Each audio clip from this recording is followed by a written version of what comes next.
UPPL দল জনপ্ৰিয় হৈ আহি আছে আৰু এইটোৱে যদি চলি থাকে গতিধাৰা তেতিয়া মই ভাবোঁ যে এই অঞ্চলত যিবোৰ অন্যান্য দল আছে তেওঁলোকৰ অৱস্থিতি শেষ হ'বলৈ আৰু বেছি দিন নাই আৰু আমাৰ এই অঞ্চলৰ প্ৰতিটো ঘৰত প্ৰতিটো ব্যক্তিৰ অন্তৰত UPPLৰে কথা থাকিব বেলেগ দল হয়তো মানুহবিলাক পাহৰি যাবলৈ বেছি দিন নাই ঈশ্বৰৰ নামত শপত লওঁ যে বিধিৰ দ্বাৰা স্থাপিত দলীয় সংবিধান আনুগত্য প্ৰকাশ কৰি বিশ্বাস আৰু শুদ্ধ অন্তঃকৰণেৰে ইউনাইটেড পিপলছ পাৰ্টি লিবাৰেল ৰাজনৈতিক দলৰ ভেৰগাঁও ব্লক সমিতিৰ না बिनिफ्राय फैयै खालायनानै होनो थाखाय गुरैयै खावलायनाय जाबाय आरो दिनै समायखारा बयबो लानायनि थाखाय गावबा गाव दायित्वखौ लागोन होननानै आसा फालिनानै समायखिरा होनाय हाबाफारिखौ बेखिनियावनो फोजोबबाय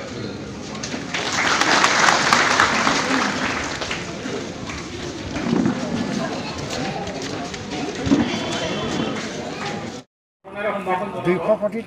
কেগৰ তৰফৰ পৰা আঙুলিয়াই দিয়ে যোৱা হৈছিল তাৰ ওপৰত আজিলৈকে কোনো তদন্ত হোৱা নাই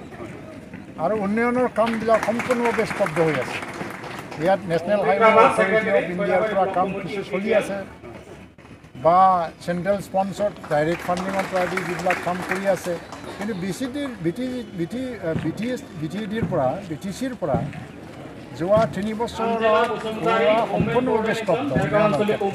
একোৱে কাম কৰিব নোৱাৰিল তাৰ কাৰণে অতিষ্ঠ হৈ গৈছে আৰু দ্বিতীয়তে কথা হ'ল যে তেওঁলোকে 2005 চনৰ পৰা 2005, 2011, 2014 আৰু 2015 যিটো ইলেকশ্যন খেলিলে তাত তেওঁলোকৰ গ্ৰাফ কমি আহি আছে ভোটৰ যিটো অংক যোৱা 2016 চনৰ যিটো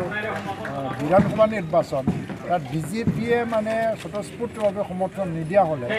সমগ্ৰ চিট তেওঁলোকে পৰাজিত হ'লে সেইকাৰণে 2020 চনত UPPL দলে কমচে কম মানে 30খন আসন দখল কৰাৰ এটা লক্ষ্য আৰু যিমান আসন দখল কৰে নকৰে কিন্তু আমি BTCৰ যিটো শাসন চৰকাৰ এইটো UPPLৰে হ'ব অসমৰ নিৰ্বাচনে আপোনালোকৰ দলৰ মূল ইছ্যুটো কি হ'ব মূল ইছ্যু বুলি ইয়াত দুৰ্নীতিটো আমি এটা দুৰ্নীতিৰ বিৰুদ্ধে এটা সংগ্ৰামটো আমি অব্যাহত কৰিম আৰু বিশেষকৈ ৰাজনৈতিক দল হিচাপে আমি ৰাজনৈতিক কথা ক'ব লাগে যদিও কিন্তু সামাজিক কথা ইয়াত প্ৰাধান্য পাই আছে বিশেষকৈ BTAD অঞ্চলত বিভিন্ন জনগোষ্ঠীৰ মাজত এটা পাৰস্পৰিক বিশ্বাসটো আকৌ প্ৰতিষ্ঠা কৰাৰ এটা প্ৰয়োজন সেইটো কাৰণে আমি সকলো জনগোষ্ঠীক লৈ পেলাই কাম কৰিব লাগে ঠিক তেনেকৈ ইয়াত গৰাখহনীয়াৰ সমস্যা আছে বহুত সমস্যা আছে ইয়াত বিশেষকৈ দুৰ্নীতিৰ যিটো বিৰোধী আন্দোলন সেইটো আমি থুংগত মানে লৈ যাম আৰু এই নিৰ্বাচনত উন্নয়ন আৰু দুৰ্নীতি বিৰোধী সংগ্ৰাম সেইটো মূলত আগত লৈ পেলাই জাতীয় সমস্যাবোৰক সমাধান কৰাৰ যিটো লক্ষ্য সেইটো আমাৰ থাকে BPF ভাগিত BCTG সমূহৰ ব্যাপক অনিয়ম দুৰ্নীতি অভিযোগ উঠি আছে দীৰ্ঘদিনৰ পৰা আপোনালোকৰ প্ৰতিক্ৰিয়া কেনে দুৰ্নীতি সম্ভৱ আমি আৰম্ভণিৰ পৰাই BCTCৰ এগেইনষ্টত এটা সংগ্ৰাম চলাই আহিছোঁ JB পাটনায়ক যেতিয়া গভৰ্ণৰ আছিল তেতিয়া প্ৰথম আমি নিৰ্বাচন বিচাৰি এটা মেমৰেণ্ডাম দিছে JB পাটনায়কে কিন্তু আমাক কিছু আইন সাল সলনি কৰে হ'লেও মানে নিৰ্বাচনৰ কথাটো আমাক প্ৰতিশ্ৰুতি দিছিল তাৰপিছত PB আচাৰ্য আহিল তেওঁ আমাক কথা প্ৰতিশ্ৰুতি দিছিল জগদীশ মুখীক আমি লগ ধৰি পেলাই ক'লোঁ তেওঁ আমাক প্ৰতিশ্ৰুতি দিছে কিন্তু আজিলৈকে BCTCৰ এটা নিয়মৰ মাধ্যমত আনাটো তেওঁলোকে কৰিব পৰা নাই তো BCTCৰ কাৰণে আজি গ্ৰাম্য উন্নয়নৰ যিবিলাক সৰু সৰু ৰাস্তা ঘাটৰ কাম ইয়াত অবাধ দুৰ্নীতি হৈছে BCTCৰ কাৰণে যিটো PMAYৰ ঘৰ দিয়া দুখীয়া মানুহক তাত অবাধ দুৰ্নীতি আমি দেখিবলৈ পাইছোঁ বৃদ্ধ পেঞ্চনতো আমি অবাধ দুৰ্নীতি দেখিবলৈ পাইছোঁ তো ইয়াত BTC অঞ্চলত প্ৰপাৰলি যদি তদন্ত কৰা হয় তো বহুত মানে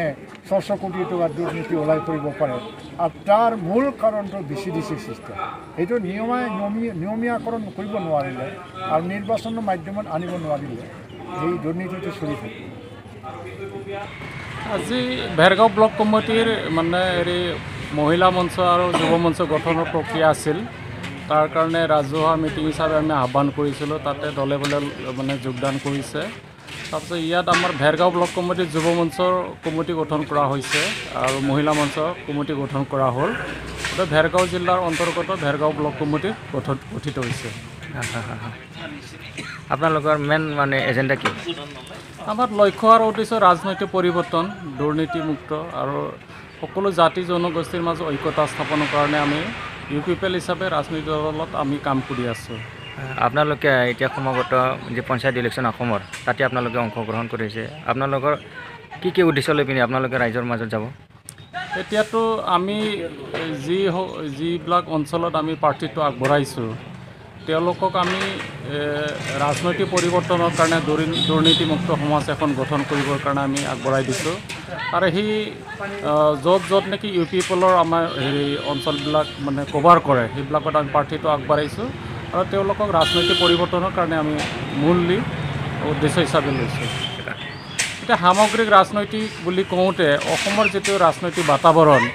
এতিয়াতো ভৱিষ্যত প্ৰজন্মৰ কাৰণে দুৰ্ভাগ্যজনক যিটো NRCৰ সমস্যা বাংলাদেশীৰ সমস্যা নাগৰিক চিটিজেন বিলৰ কথা যিটো চৰ্চা হৈছে সামগ্ৰিক ৰাজনৈতিক পৰিৱৰ্তনটো যদি চাই ৰাইজৰ যিটো হেৰি সংগ্ৰাম সেইটো যদি চাই ৰাজনৈতিক পৰিৱৰ্তন নিশ্চয় অসমত আহিব